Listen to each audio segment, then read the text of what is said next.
One day, James had to wait at the station till Edward and his train came in. This made him cross. Late again!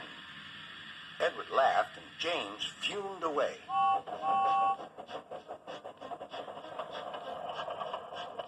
After James had finished his work, he went back to the yard and puffed onto the turntable.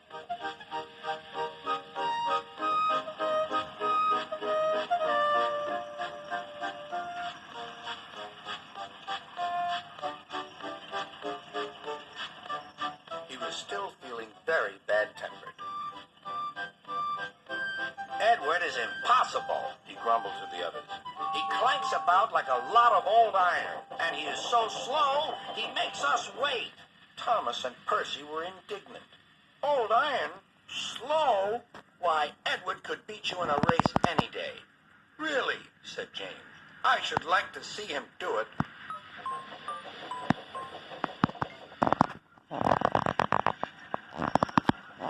Next morning, James's driver was suddenly taken ill. He could hardly stand, so the fireman uncoupled James ready for shunting. James was impatient. Suddenly, the signalman shouted. There was James puffing away down the line. "All traffic halted," called the signalman. Then he told the fireman what had happened. Two boys were on James's footplate fiddling with the controls. Phew!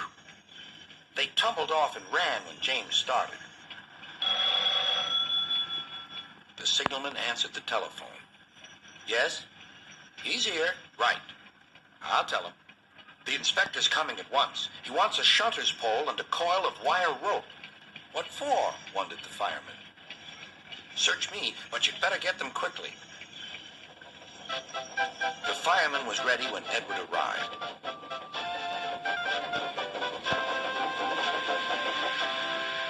The inspector saw the pole and the rope. "Good man, jump in." We'll catch him, puffed Edward. James was laughing.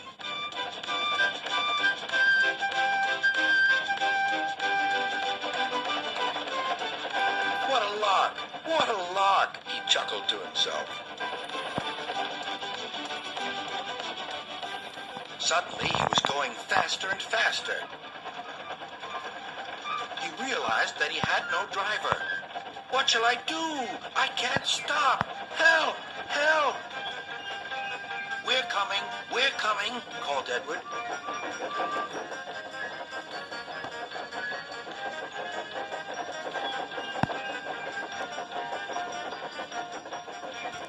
Edward was panting up behind with every ounce of steam he had.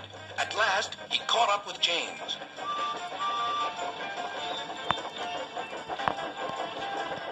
"Steady, Edward," called his driver. The inspector stood on Edward's front, holding a noose of rope in the crook of the shunter's pole. He was trying to slip it over James's buffer. The engines swayed and lurched. At last, "Got him!" he shouted. He pulled the noose tight.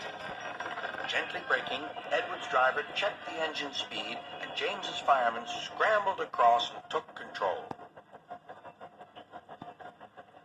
"So, the old iron caught you after all," chuckled Edward. "I'm sorry," whispered James. "Thank you for saving me." "You were splendid, Edward." "That's all right," replied Edward. The engines arrived at the station side by side. Sir Topham Hatt was waiting. "A fine piece of work," he said. "James, you can rest and then take your train." "I'm proud of you, Edward. You shall go to the works and have your worn parts mended." "Oh, thank you, sir," said Edward. "It'll be lovely not to clank."